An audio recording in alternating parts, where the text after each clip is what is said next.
We are only a few weeks away from spring training, and there are players still on the board. Let's get into it.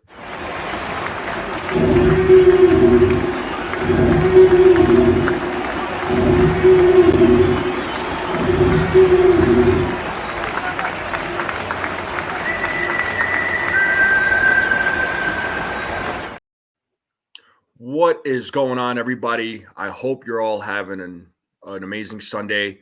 Hopefully, you're enjoying some playoff football. All right. But before I get into it, if you haven't yet, if you're new to the channel, please subscribe to my channel. Please like this video, share this out with anyone you know. I'm currently sitting at 190 subscribers. I'm 10 away from hitting 200. And if you all could help me get there, I would greatly appreciate it. It means the world to me. All right. So we're only a few weeks away from spring training, and there's still names available on the board, right? We know the obvious names. We know Jordan Montgomery. We know Blake Snell. You also have Cody Bellinger. You also have Reese Hoskins. You have Matt Chapman, right? These are just some of the names that are still available. Now, teams right now, I'm sure, are negotiating with some of them, some of those names that I mentioned. And I do think that the price that some of these players are asking for is high. So I would think with spring training right around the corner, teams are willing to wait until the prices drop a little bit, right? I think so. Okay, I think some of the asks of from some of these players and their agents is a little over the board, but I understand why. Right, teams have needs, and when teams have needs on their roster, players and agents are going to ask for as much as possible. But there also has to be a negotiation. All right. We saw Josh Hader sign with the Houston Astros on Friday for $95 million for 5 years. So his price dropped a little bit. He's still going to get $19 million a year, but his asking price dropped by about $5 million.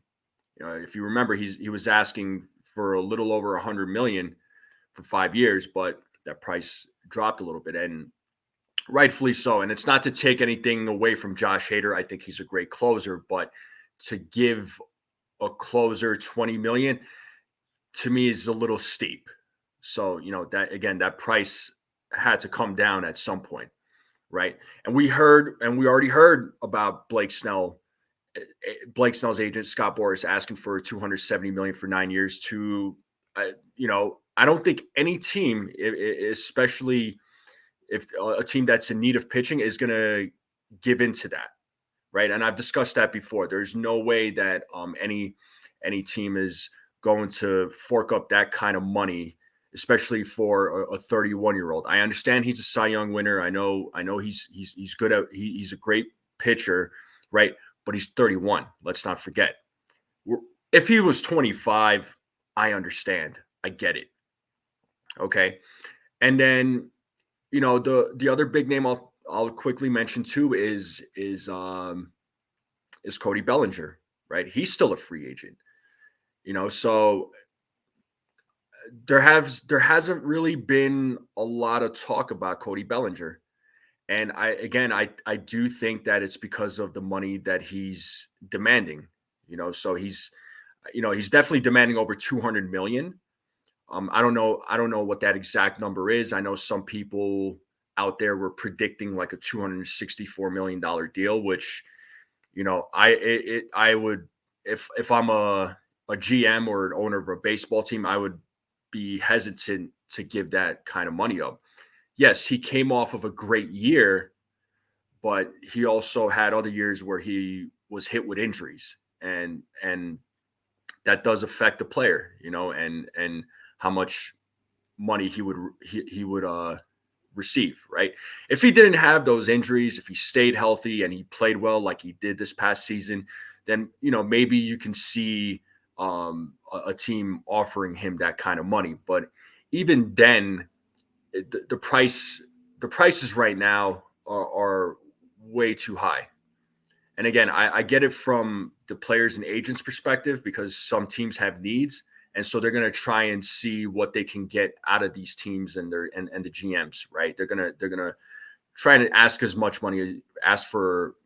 money as possible, which it's their right to do so. But absolutely, okay.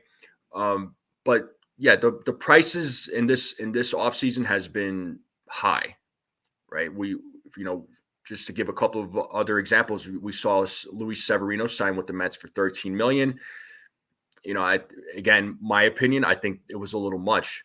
It was a little too much to give up for 1 year, especially when he came off of a bad year. He's had some injuries, but when he pitches well, he pitches well. There's no argument to be made there, right? Frankie Montas got 16 million for 1 year from the Cincinnati Reds. I understand that the Reds had a need, but I again 16 million I think is a little bit too much for Frankie Montas, especially he didn't pitch at all last year. He was out for the whole season. He pitched maybe, 1 inning. You know, he came in for only one game, pitched, and that was it. And that was the last game of the season, for the Yankees. And he signed with the Reds for 16 million, which good for him. He still got a good payout for it, but I still think it was too much for him, to give that kind of money to him. Okay. Now, with some of these names that are still free agents, and as we're getting closer towards spring training, I don't think teams have an issue with holding out. Nobody right now, again, I understand players and agents are going to ask for an insane amount of money, but teams are going to be willing to hold out and try to get that number down, which you can't blame them. Teams are not going to fork over the amount of money that some of these players and agents are asking for, right? And another example is, Hector Neris. There's been some conflicting reports as far as that goes, but the one that's been coming out was that he was asking for 50 million for 3 years. Again, I do not think a team is going to, give into that, especially for, a 34-year-old pitcher, right? Blake Snell, as mentioned before, 270 for 9. I don't think any team is going to give it, cave into that. That's why teams like the Giants, they pivoted to Jordan Hicks. That's why teams like the Yankees, they pivoted to Marcus Stroman.